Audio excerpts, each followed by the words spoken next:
I can't come and say I'm an academic, but I never teach. I'm never in a classroom.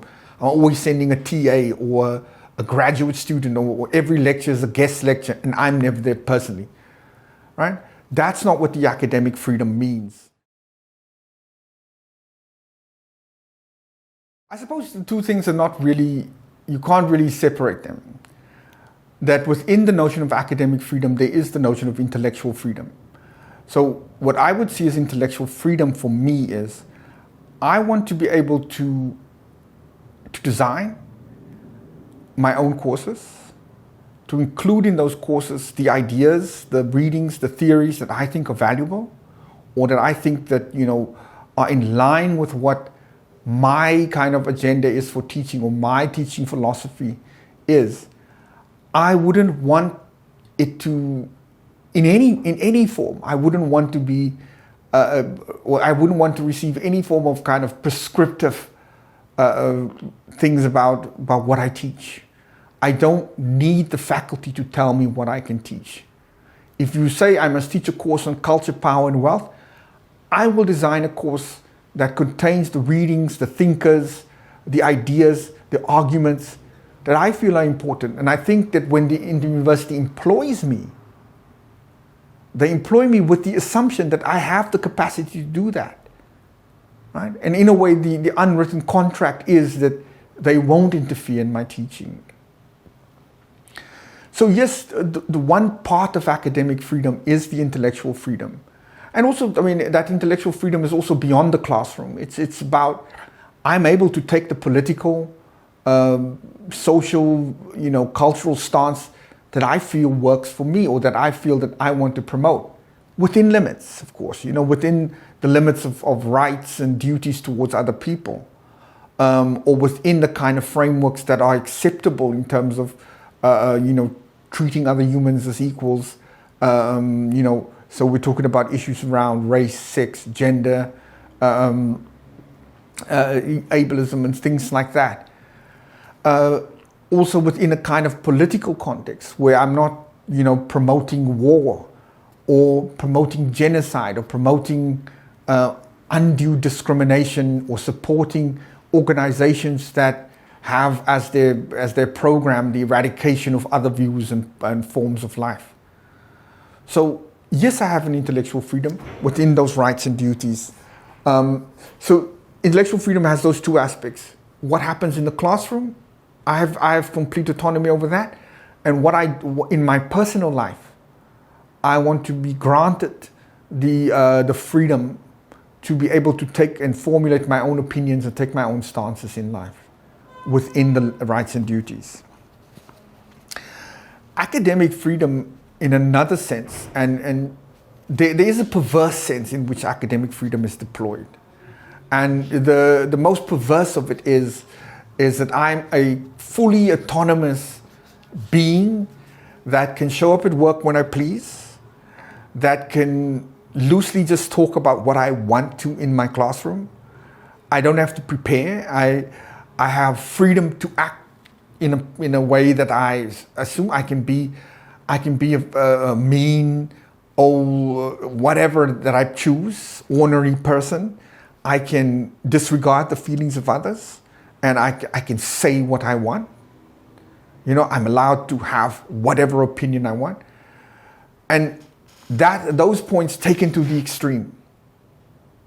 That's what some people interpret as academic freedom, that they want to be this completely ungovernable person who the executive or the administrative, the management, or even the immediate kind of authorities at the university has no say over.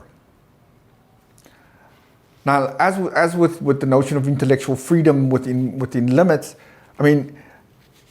there has to be limits set in terms of what my performance as an academic.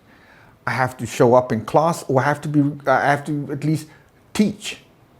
I feel that's a minimum requirement. You can't escape the teaching. I can't come and say I'm an academic, but I never teach. I'm never in a classroom. I'm always sending a TA or a graduate student, or every lecture is a guest lecture, and I'm never there personally, right? That's not what the academic freedom means, you know. Of course, I'm free to have other people teaching my course if I bring them in and so on, but not in the extreme. Academic freedom also doesn't mean I get to show up when I want to. You know, I get to stay at home and work from home. I get to come to work and drink or smoke or use drugs, or I get to harass women. I get to put people in their place, right? I get to promote a classist view of society. I don't get that kind of personal freedom as part of my academic freedom. I think, in fact, the opposite applies. As an academic, you are bound to the highest standards, ethical standards, professional standards, and not expected, but and it is assumed that you have the emotional depth, emotional maturity, the emotional intelligence to uphold those standards as a free individual. Nobody has to force those standards on me. I'm expected, as part of my academic freedom and my social responsibility towards those I serve, to have those ethical standards for myself. What else is academic freedom?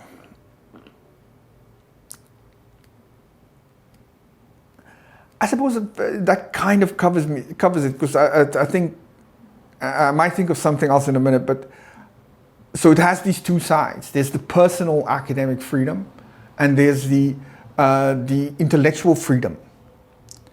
And you know, the personal, it's multifaceted, but I think I want to emphasize those 2 points of ethical standard and so on. There is another aspect that's maybe not a principle of academic freedom, but it's a kind of a responsibility we have, and it's a kind of positionality that we are granted as academics, that has to be handled very carefully. That's the question of power. As lecturers, academics, professors, whatever it may be, who work at the university, we have a lot of power.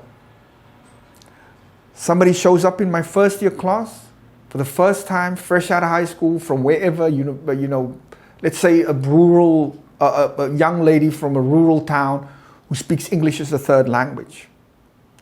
She enters my classroom. I make no effort to help her transition through all those, or jump over all those hurdles that are in front of her. And in her first essay, I give her 33, I fail her out of my class.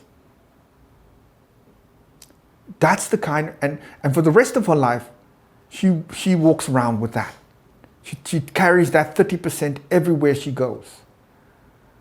And I've had a major impact on her life. And that's the kind of power we sit with. And, in a Spider-Man kind of sense, we have to, take on the responsibility of that power. I have to recognize that if I don't perform certain tasks in my classroom, if I don't make certain efforts pedagogically, or at least philosophically or politically for that matter, that I'm going to be abusing my power in the classroom and in the university. I have to know that, if a third year student fails yet another time, they're not going to be entering the job market at certain levels, because I'm literally almost responsible for the class position of these people in future.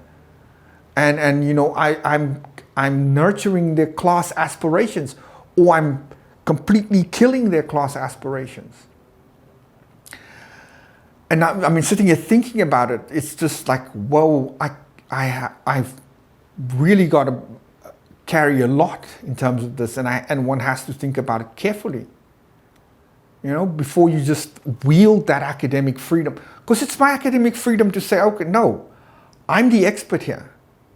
I've been marking essays for 30 years, or whatever, give a number. I've been marking these things for so many years. I know what I'm doing. Yeah, by all means. But always make that decision. Always know what you're doing within the context and with an understanding of the power that you wield.